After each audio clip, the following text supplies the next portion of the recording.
I'm fine. Nice to meet you. Nice to meet you. Yeah, thank you. Hello. Nice to meet you. Lady, how you doing? I'm meeting me outside and see. It's a normal, but I'm not no. Oh, God, where do you land? Yeah, we'll do it. If you are not careful, you get it. Low. Yeah,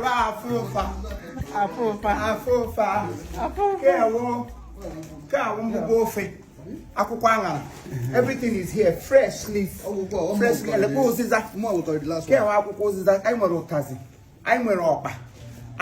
abacha. What do you have for one about?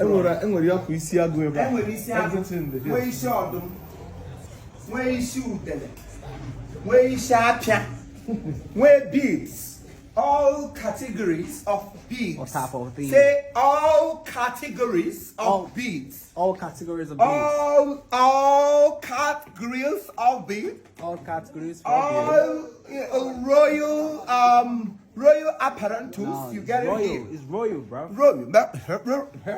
So you now this is Opa. Can you see it? What's that called? Freshly made. Yeah, Opa. Opa, I never tell a nightmare.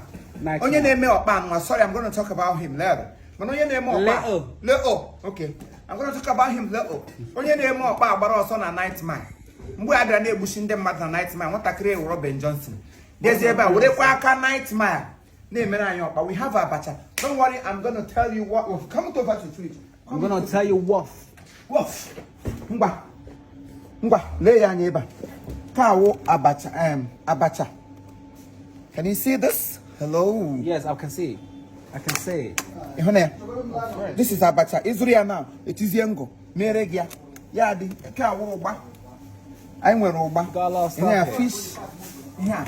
Then dry meat. Kawo. Goat head. You share wagwa. You need wrong nature. I want different kinds of soup. That's amazing. Ofo nubu, ofe nsala. In case I only want you could you na ha. A shiteli more, you man eba on most of the get more time to cook. You buy already made. Yeah. Already made. The share gazi paboilia, warm on microwave for disaster, melto, ya bakasha.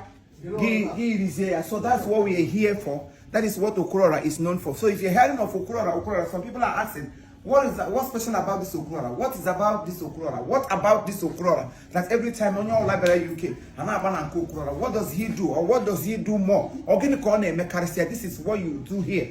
You see all kinds of cap, all this cap, bigger on nature.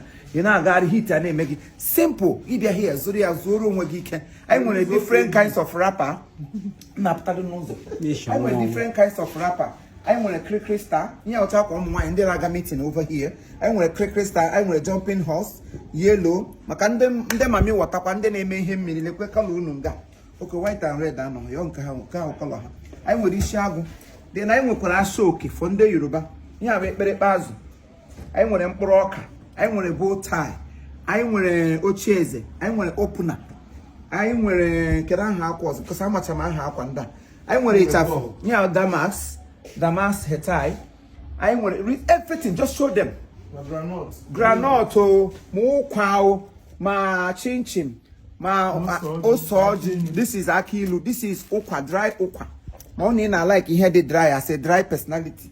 Gibianga zero okwa de dry. Dry kodio mwegongo ifro. Then I want osoji. Ingonaya. Osoja de Gigi fele. Osoja na he Gigi fele. So this is also you left Kananye bag. This is the place also you can come and then advertise your show. They may ticket to get back because eba walk back on the one. You know Blaboni Bon on London. Ebi eba Ghana fair Morgana know about man on Yahamwana. Kotabasim Krolago. So please, we want everybody to get ready. Stand on your feet. Stop lazing around. woke up. Whatever you want to enjoy over there in the home or at the home or under the home, it's also enjoyable here outside the home. So please get yourself ready, make yourself available, call on Okurora, and then he is a notorious criminal. He's a notorious no.